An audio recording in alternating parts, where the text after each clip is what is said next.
वक्रतुंड महाकाय कोटि सूर्य समप्रभ निर्विघ्नं कुरु देव मे सर्वकार्येषु सर्वदा। शांताकारं भुजगशयनं पद्मनाभं सुरेशं विश्वाधारं गगनसदृशं मेघवर्णं शुभांगं लक्ष्मीकान्तं कमलनयनं योगिर्भिध्यानगम्यं वन्दे विष्णुभवभयहरं सर्वलोकैकनाथम्। आज के इस पावनमयी अमृत कथा में शिव विवाह की कथा सुनाई जाएगी।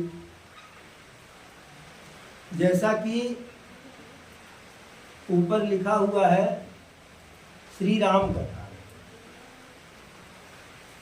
अब यह बात बार बार मन में आता होगा कि श्री राम कथा की बात कह के काहे को बाबा भोलेनाथ की कथा सुनाई जा रही है। तो इसका एक कारण है। जैसे 12वीं की परीक्षा देने के लिए 11वीं पास होना आवश्यक होता है, उसी प्रकार राम में श्रद्धा उसी की होगी कि जिसकी श्रद्धा बाबा भोलेनाथ में है। प्रभु श्री राम स्वयं कहते हैं कि जो शिव का सच्चा भक्त होगा वही हमारा सच्चा भक्त हो सकता है। ऐसा नहीं है कि कोई शिव का उपासक न हो फिर भी हमारा उपासक हो जाए, ऐसा संभव नहीं है। क्योंकि राम को सबसे अधिक अगर कोई प्रिय है तो शिव जी है।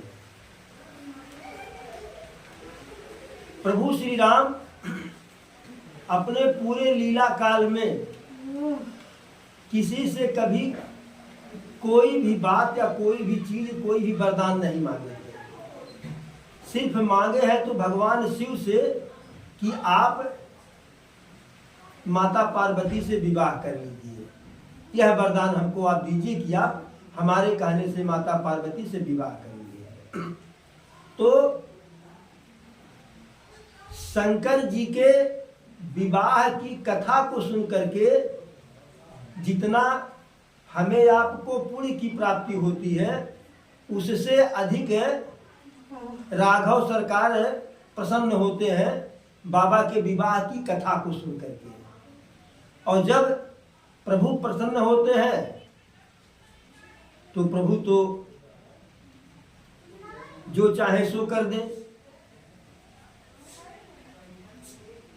राई ते पर्वत करे। इसलिए राम की कथा का बखान करने से पहले, राम की कथा को श्रवण करने से पहले शिव बाबा के विवाह का कथा का श्रवण करना चाहिए, वर्णन करना चाहिए।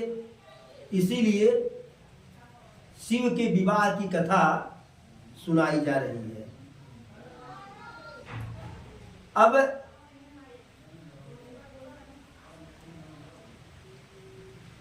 राजा हिमांचल सप्त ऋषि जी के द्वारा के हाथ से ब्रह्मा जी के पास विवाह के लिए निमंत्रण कार्ड भेज देते हैं कि हम तैयार हैं, आपकी भी मंडली तैयार है कि नहीं। और तैयार है तो उसमें लगन, शुभ मुहूर्त, तिथि, समय सब विधिवत लिख करके सप्तऋषि के माध्यम से परम पिता परमेश्वर ब्रह्मा जी के पास हिमांचल जी भेज देते हैं। और जब वहां शादी का निमंत्रण पहुंचता है, भोले बाबा भी तैयार ही हैं शादी करने के लिए। अब सभी देवतागण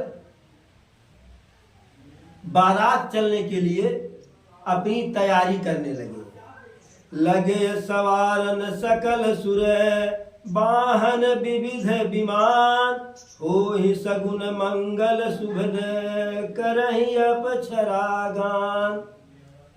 सभी देवतागण अपने अपने वेशभूषा के साथ साथ अस्त्र शस्त्र के साथ साथ अपने वाहन को भी संवारने लगे हैं। जैसे भगवान विष्णु जी का वाहन गरुड़ भगवान, उनको जो है शैम्पू वैम्पू से स्नान कराने लगे, फूल का माला वाला पहना दिए।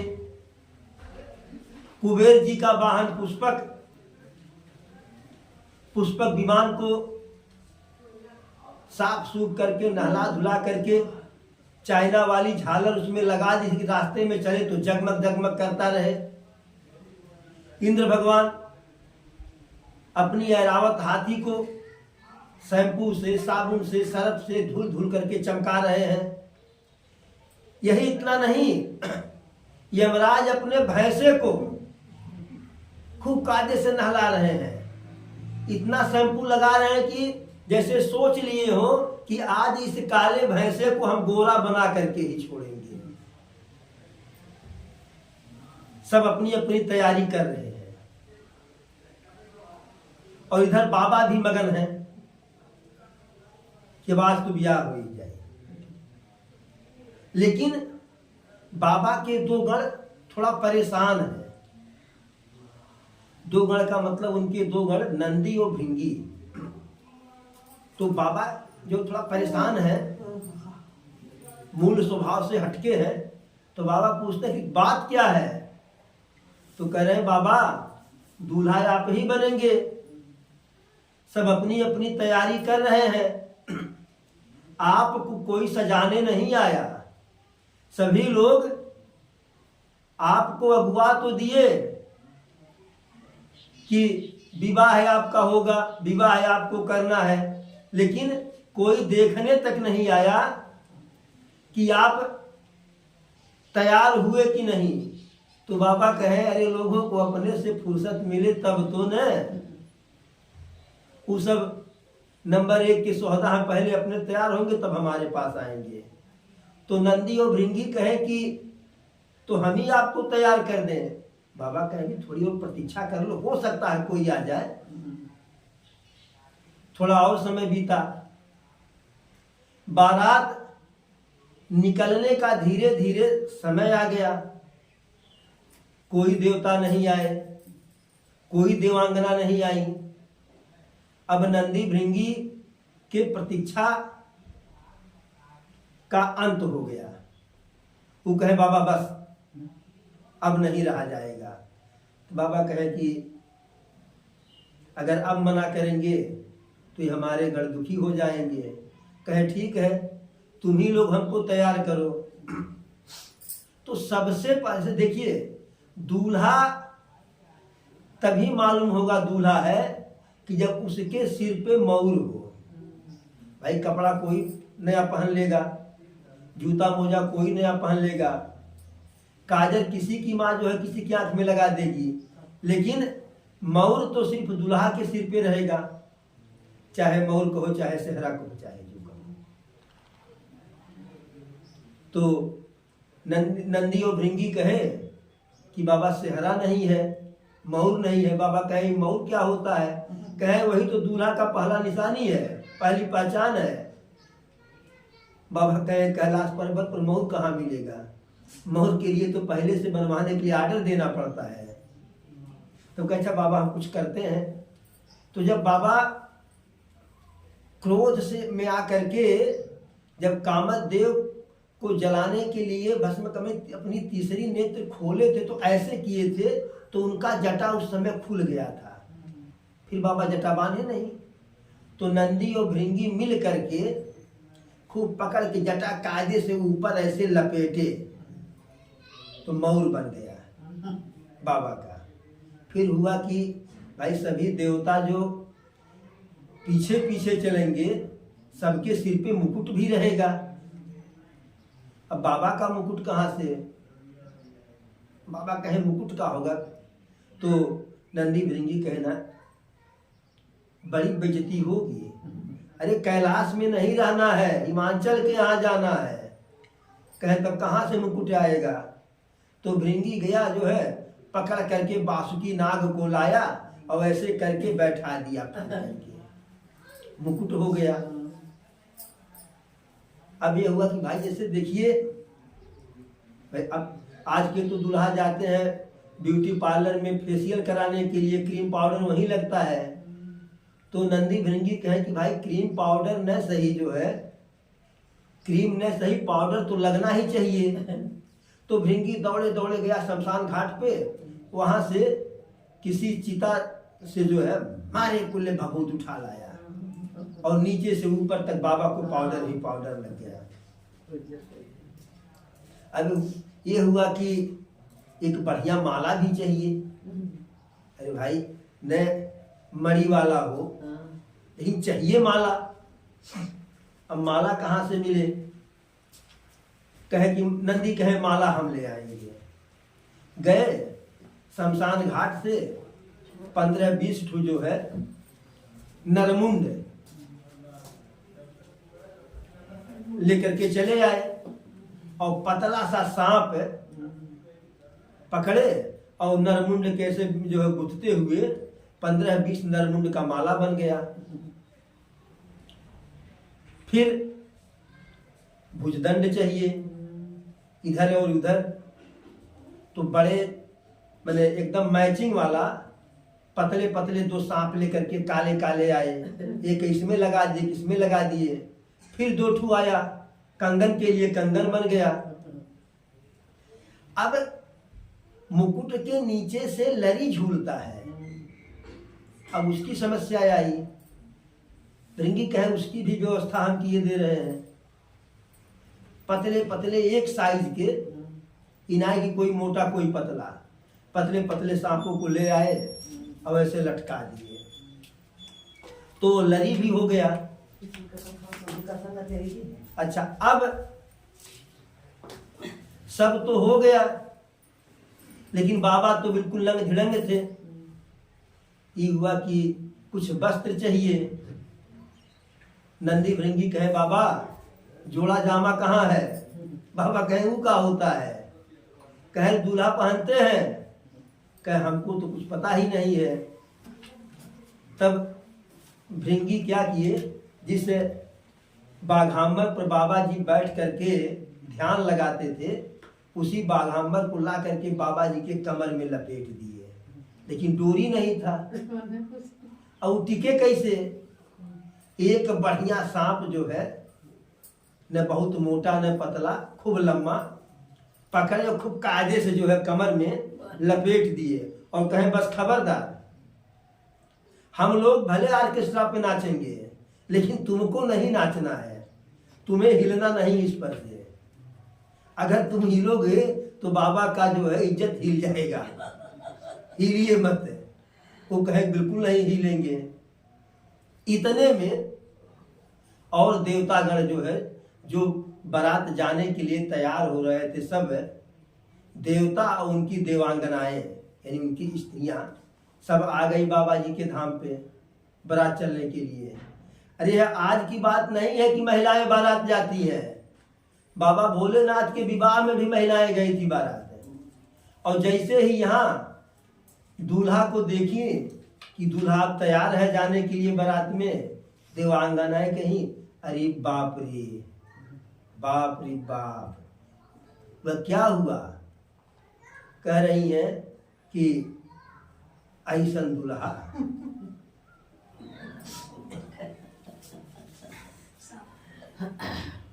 ऐसे ने दूल्हा संगरी के अपन बिटिया भी यही है। फिर व्यंग महिलाएं खूब कायदे से कर लेती हैं। वो कहीं कि भाई दुल्हा के अनुसार इस पूरे संसार में कहीं वर के अनुसार कन्या नहीं है। फिर हुआ कि बारात चले, बाबा जी अस्थिर थे, आश्वस्त थे कि आगे आगे हम चलेंगे, पीछे पीछे सभी लोग चलेंगे। लेकिन दूल्हा से ज्यादा उतावले बाराती होते हैं। अब सब आगे आगे निकल दिए। भृंगी और नंदी बाबा से कहे, बाबा सब चले गए। कहे तो क्या हुआ?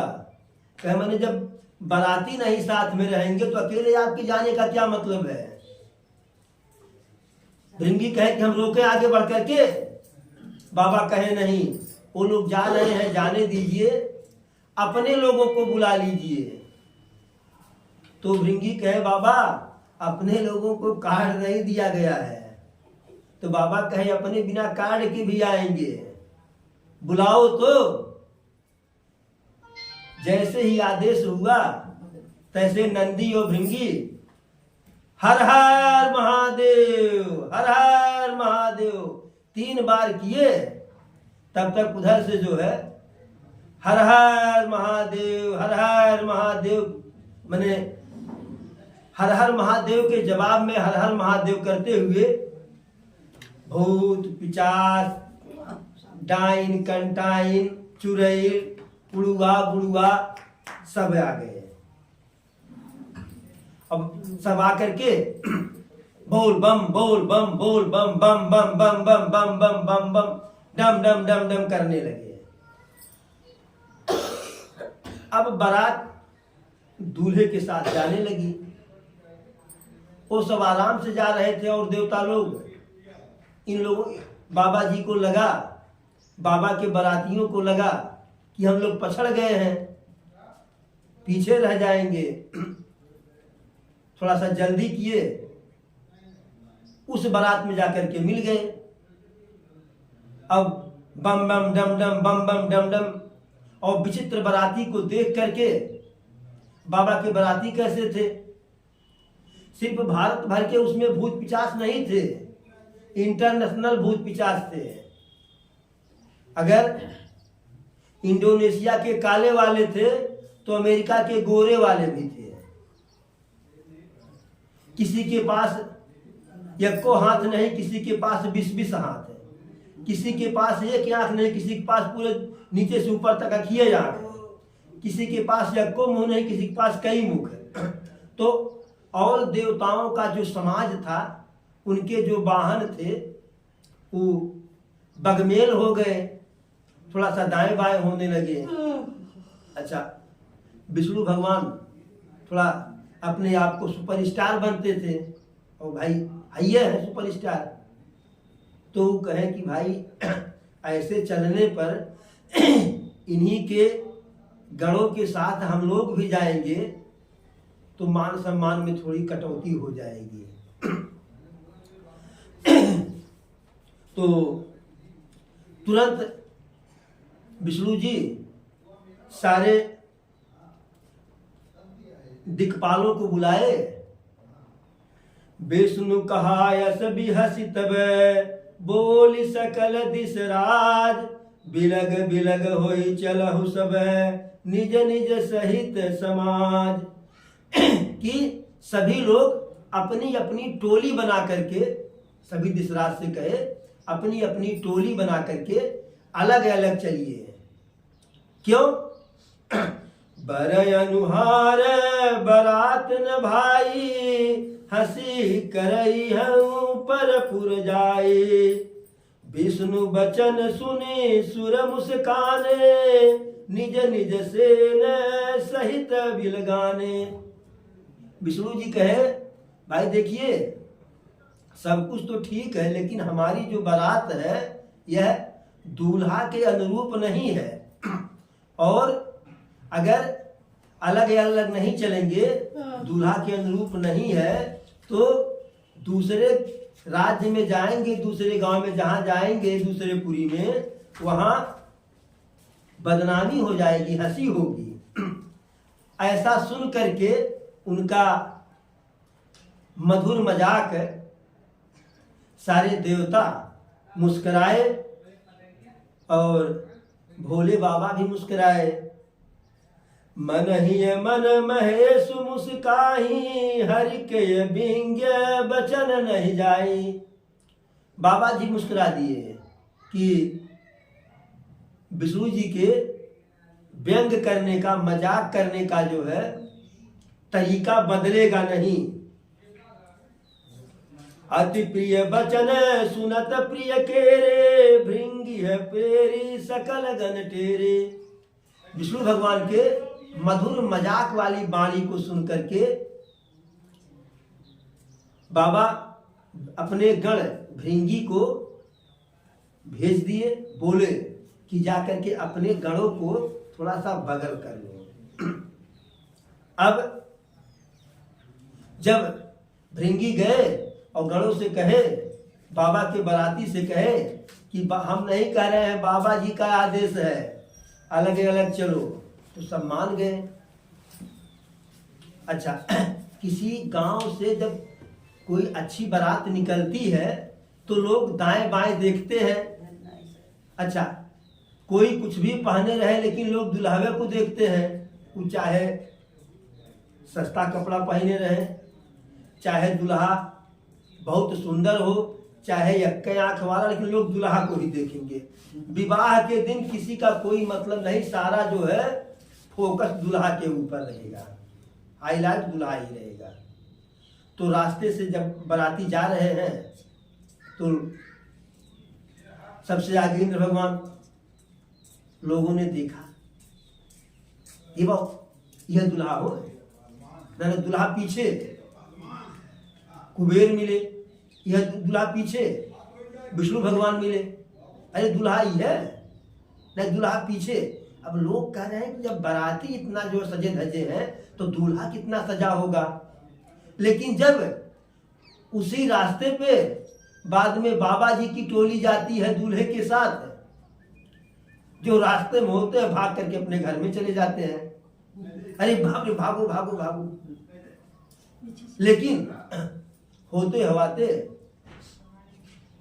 5 बजते बजते शाम को बारात हिमाचल के राज्य में पहुंच गई। हिमाचल बढ़िया वहां व्यवस्था किए थे, सभी जितने भी छोटे बड़े पर्वत थे सबको निमंत्रण दिए थे, नदी तालाब पोखरी पोखरा सबको बुला लिए थे, और सब सुंदर नर नारी का वेश धारण करके आए हुए थे। बढ़िया हिमाचल जनवास भी बनवाए हुए थे। बारात जनवास में पहुंची, जब सूचना मिली कि बारात आ गई तो गांव के लड़के जो है जिनके यहाँ बारात आती है उस घर के जिम्मेदार से ज्यादा उत्सुक होते हैं गांव के छोटे छोटे बच्चे। हे बरतिया आइल, हे बरतिया आइल। बच्चे गए बारात देखने तो आगे आगे देखे, बड़ा खुश हुए, है बड़ा सुंदर बड़ा सुंदर। अच्छा, घर के कुछ बूढ़ बुजुर्ग जाते हैं अगवानी कराने के लिए, बुलाने के लिए, तो माला वाला लेकर के जाते हैं। बारात में जलपान की व्यवस्था होती है, तो पानी वानी पिला रहे हैं, माला वाला पहनाए जो लोग थे। ब्रह्मा जी कहे भाई देखिए, जो जलपान आया है सभी लोग कायदे से कर लीजिए, यह तब तक ही मिल रहा है जब तक आपके बारात का दूल्हा नहीं आया है। दूल्हा आएगा तो न ही पानी पिलाने वाले यहाँ रहेंगे और न पानी बचेगा न शरबत बचेगा, इसलिए अभी पी लीजिए। बाद में से कोई एक्स्ट्रा जो है वो भौकाल न बनावे, जो है एटीट्यूड की, हमको अभी प्यास नहीं है बाद में पी लेंगे, बाद में कुछ मिलने वाला नहीं है। अभी जो मिल रहा है वो पी लीजिए। अच्छा, पानी पिलाया जा रहा है और जो बूढ़े बुजुर्ग आए हुए थे वो अभी अपने वाहन से आए हुए थे, हाथी घोड़ा रथ से। पूछ रहे हैं इंद्र भगवान से, ये बहुत दूल्हा कहाँ पे? अभी पीछे है, आ रहे हैं। ऐसे पूछते पूछते विष्णु जी के पास गए। भाई देखिए, हम अब समझ गए हैं, हम जान रहे हैं, आप बताओ चाहे न बताओ दूल्हा आप ही हो। विष्णु भगवान कहे नहीं भाई, दूल्हा हम नहीं। कहना झूठ बोल रहे हो। कहे नहीं, सही बोल रहे हैं, दूल्हा अभी आ रहा है। अब पानी उनी पिला रहे हैं, शरबत वरबत पिला रहे हैं। इतने में बाबा जी के गण जो है बम बम डम डम बम बम डम डम करते आकाश मार्ग से आ गए। जैसे ऊपर से आवाज हो रही है तो जो वहां गए थे पानी पिलाने वाले, वो कह रहे भाऊ ये बम बम डम डम की आवाज कहाँ से आ रही है? तो विष्णु भगवान कहे कि आवाज न देखो, आवाज न सुनो, सिर्फ पानी पिलाओ। तो कहा ठीक है, लेकिन ऊपर देखा कहाँ, ऊपर से कौन आ रहे हैं? तो कहे कि ऊपर न देखो, नीचे देखो। इतने में बाबा जी के बाराती भूत पिचास चुड़ैल डाइन उड़ुआ बुड़ुआ सब आ गए। अब पानी पिलाने वाले अलग भागे और जो उनके हाथी घोड़ा थे वो अलग भागे जो है।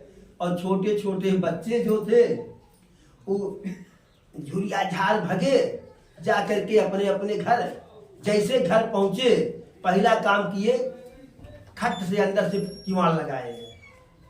अब माताएं कह रही क्या कर रहे हो? इतना शुभ अवसर आया है कि पार्वती जी का विवाह आज होगा, बारात आ रही है, काहे के किवाड़ी लगा रहे हो? बच्चे कहे मम्मी चुप, एक चुप हजार चुप। कहीं हुआ क्या? कहे वो बाराती नहीं आए हैं, वो तो साक्षात यमदूत आए हुए हैं। अगर फाटक खुल गया, एक भी भूत अगर घर में आ गया तो न हम बचेंगे, न आप बचोगी, न पापा बचेंगे। तो शंकर जी के बारे में लोग जानते थे, पूरा नहीं थोड़ा सही, मैंने जितना जानते थे उतना से वो लोग संतुष्ट थे। लेकिन लोगों ने पूछा कि दूल्हा कैसे है? तो बच्चे कहे दूल्हा तो एकदम बौरहा है। पहने क्या है? एकदम नंगा है। अब वहां दो तरह की बात है, या तो जब कैलाश से भूत प्रेत साथ में बाबा के चले डिस्को डांस करते हुए। हालांकि जिस सांप को कमर में लपेटा गया था उससे कहा गया था जो है श्रृंगी और भृंगी और नंदी कहे थे हिलना नहीं है, लेकिन सांप तो सांप है। हो सकता है वो अभी थोड़ा सा आनंदित हो गया हो, साथ में जो है डिस्को डांस करने लगा हो, और जो सांप जो है डिस्को डांस किया होगा तो सरक गया होगा, तो बाबा जी का जो है वो जोड़ा जामा भी सरक गया होगा। एक कारण यह है, और दूसरा कारण यह है कि बाबा जी को चारों तरफ से भूत पिचास घेरे हुए थे, तो हो सकता है कि नीचे जहाँ वो बाघांबर लपेटे थे वह वाला उनकी वर्दी बच्चे देख न पाए हो, ऊपर नंगा थे तो कहे हो कि दूल्हा एकदम नंगा है। अच्छा, ये सब हुआ जो है, बच्चों को लोगों ने समझाया कि शंकर बाबा का यही स्वरूप है, डरने की बात नहीं है। तो भरत व्यास शर्मा एक भोजपुरी में गीत गाते हैं कि बर बौरहवा देखली गौरा के घरवा, डरवा लागे माई रे, राजा हिमांचल के देखी के दुअरवा, डरवा लागे माई रे। ऐसे गीत है। अब वो गायक है, गाते हैं। अब यह सब रस्म पूरा हुआ। वास्तव में अगवानी का जो समय होता है द्वार पूजा का, वह शुभ समय उसका गोधूल बेला होता है। रात्रि और दिन का जब मिलन जिस समय होता है, जिसको कहते हैं गदह बेरिया, तो पहले की बारात गदह बेरिया में ही अगवानी होता था बारात का, द्वार पूजा। लेकिन अब तो भगवान न जाने कब होगा कब नहीं होगा।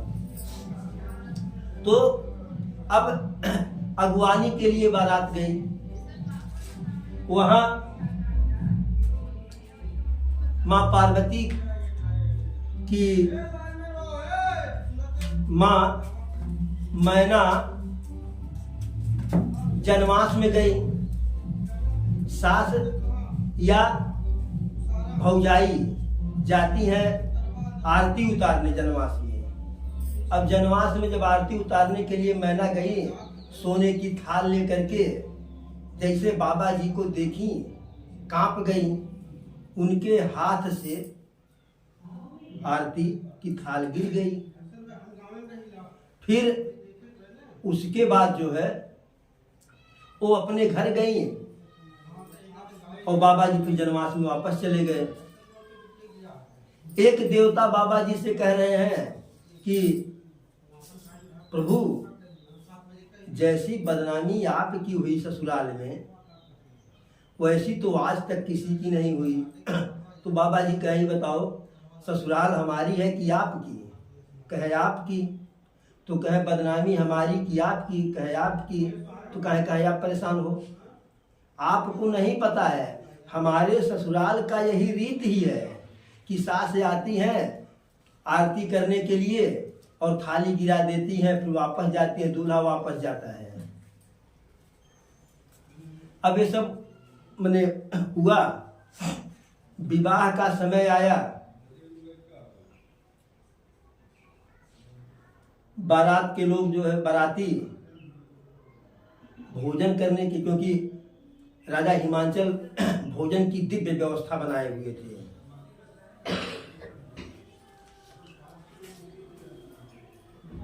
बहुत दिव्य व्यवस्था बनाए हुए थे। जहाँ एक बात और जान लीजिए, जब यहाँ से मैना गई घर पे अपने जनवास से वापस, तो सबसे पहले पार्वती जी को पकड़ करके लगी रोने कि इतनी सुंदर हमारी बिटिया, इसके लिए ऐसा बर उसके लिए। तो देखिए, विवाह में सबसे पहले अगुआ खोजा जाता है। अगुआ थे नारद जी, उनको बुलाओ। नारद जी को बुलवाया गया, कह मैंने हमारे घर हल है फूके के, और दुनिया फूकी भैल है। आपको क्या पता कि पुत्री को किसी को देने में क्या पीड़ा होती है, आपको होता उन्हें पता चले। तब नारद जी बताए कि यह आपकी बेटी बाद में है, इसके पहले यह जगदम्बा है, भवानी है, पार्वती है, और सदा सर्वदा शंकर जी की प्रिया है। यह माँ पार्वती है, जो सती थी वही है। तब जाकर के वेदशिला ऋषि भी गए थे साथ में, तब भ्रम दूर हुआ और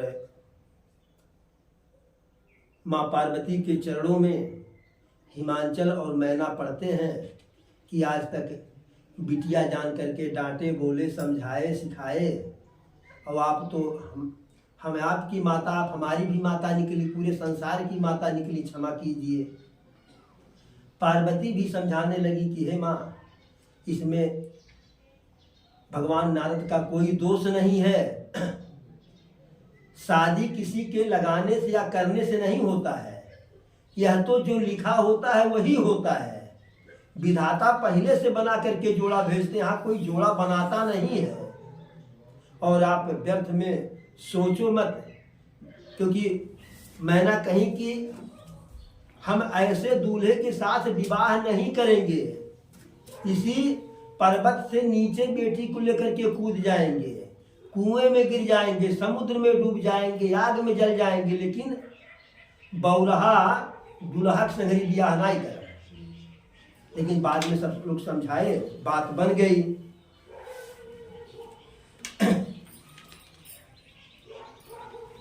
फिर भोजन इत्यादि का समय आया, तो भोजन के समय महिलाएं गारी गाती हैं, और पुरुष जितने गारी सुनते हैं बाराती, उतने प्रेम के साथ 2 पूड़ी और खाते हैं। अब बाबा जी की महिलाएं तो कितनी अच्छी बारात हो, कितने अच्छे दूल्हा हो, कितने अच्छा सहीवाला हो, सब पे गाली गा देती हैं, लेकिन यहाँ तो गावे का पूरा पूरा मैटर मिलल रहा है, विषय के कमी नहीं रहा है। अरे ऐसन बराती न देखली आज तक, जिया कर धका धक। महिलाएं गाली गा रही हैं, ऐसन बराती न देखली आज तक, जिया कर धका धक। ऐसन बराती न देखली आज तक, जिया कर धका धक। कौनो के एक आँखी कौनो के यको न, कौनो के एक आँखी कौनो के यको, जौनो के यको न ताके कचा कच, जिया कर धका धक। ऐसन बराती न देखी आज तक, जिया कर धका धक। इतना नहीं, इतने पर महिलाएं नहीं रुकती हैं और पूरा वर्णन कर डालती हैं। कौनो के एक मुँह कौनो के यको न, कौनो के एक मुँह कौनो के यको न, जौने के यको न खाए गपा गप, जिया कर धका धक। ऐसन बराती न देखी आज तक, जिया कर धका धक। तो कुछ महिलाएं कहीं कि अच्छा रहे तो होगी कहना, अब ही न काओ, अभी न और गावे काओ गावे के। कौनो के एक टांग कौनो के यको न, कौनो के एक टांग कौनो के यको, जौने के यको न चले टका टक, जिया कर धका धक। ऐसन बराती न देखी आज तक, जिया कर धका धक। भोजन हुआ, फिर शुभ मुहूर्त देख करके विवाह हुआ माँ पार्वती का शंकर जी का। विवाह में सब कुछ रस्म, दान दहेज लेन देन सब कुछ हुआ, मंत्रों का उच्चारण हुआ, क्योंकि ब्रह्मा जी वहां खुदे थे, बड़े बड़े ऋषि मुनि थे, इधर से भी थे उधर से भी थे। विधिवत जिस रूप में विवाह होना चाहिए, उस जैसे लक्ष्मी जी का विवाह विष्णु जी के साथ जैसे हुआ था, जैसे प्रभु श्री राम का विवाह सीता जी, यानी जिन विधियों का प्रयोग उन विवाहों में हुआ था, उन सारी विधियों का प्रयोग इस विवाह में भी हुआ। एक बड़ी विचित्र बात इस विवाह में और हुई कि शंकर जी के विवाह में, माँ पार्वती शंकर के विवाह में भगवान गणेश की पूजा हुई। क्यों हुई? क्योंकि यह देवता गणेश जी शंकर जी के पुत्र तो हैं, लेकिन यह नहीं है कि माँ पार्वती से पैदा हुए हैं, यह अनादि है, यह अनादि है। तो इसमें कोई संदेह नहीं होना चाहिए। विवाह हो गया, विवाह के बाद दान दहेज जो भी देना था पूरे बारातियों को हिमाचल दिए, सबको दान दहेज दिए। अब बारात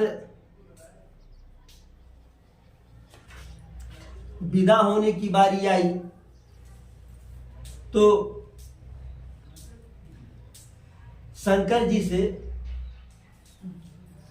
माँ पार्वती कहती है, नाथ उमा मम प्राण प्रिय समगिंगरिह करेव, नाथ उमा मम प्राण समय गृह किंकरिह करेव, क्षमे हो सकल अपराध अब होई प्रसन्न बरदेव। कि हे प्रभु, उमा हमारे लिए प्राणों से भी अधिक प्रिय है, इससे आप अपने घर के सारे कार्यों को करवाइएगा, लेकिन कहीं कोई गलती होगी तो इसके अपराध को क्षमा कीजिएगा। शंकर जी बहुत प्रकार से अपनी सास को समझाए, संतुष्ट किए कि कोई दिक्कत नहीं होगी, बिल्कुल निश्चिंत रहिए। फिर माता मैना माता पार्वती के पास जाती हैं, लिपट करके फिर रोने लगती हैं।